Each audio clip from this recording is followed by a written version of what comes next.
La saison 16 de Top Chef débute ce mercredi 26 mars 2025. Dans un entretien accordé à Télémagazine, Hélène Darroze se livre sur les coulisses de l'intégration inédite des inspecteurs du guide Michelin comme jury de l'émission, aux côtés de Stéphanie Lequelec. Poiret Baudion. Écoutez cet article est séquestré dans nos loges. Hélène Darroze se livre sur les coulisses de Top Chef 002.00 après 15 ans de programme culinaire. Top Chef revient avec la saison 16 ce mercredi 26 mars 2025, toujours diffusée sur M6. Nouveauté cette année, les candidats seront jugés à la fois par de grands chefs et parfois anciens vainqueurs des précédentes saisons mais également par des inspectrices et inspecteurs du guide Michelin. S'ils étaient déjà conviés comme jurés des éditions passées, ils seront désormais membres à part entière du jury. Leur mission, évaluer les candidats sur une dizaine d'épreuves et jusqu'à la grande finale du concours. Durant celle-ci, ils pourront attribuer une étoile au restaurant éphémère ouvert par le vainqueur pour souligner une cuisine d'un très haut niveau gastronomique, précise le guide.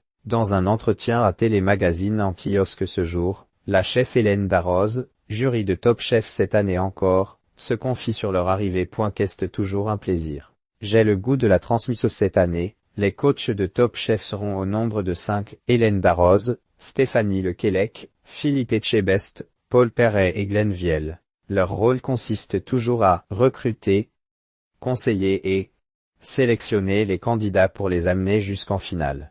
Multi-étoilée, la chef Hélène Darroze a posé son tablier le temps d'une interview pour revenir sur l'expérience de cette année. Nous avons plus coaché que jugé et c'était agréable, c'est notamment grâce à la présence des inspecteurs du guide Michelin, qui ont par ailleurs chamboulé les petites habitudes de la chef.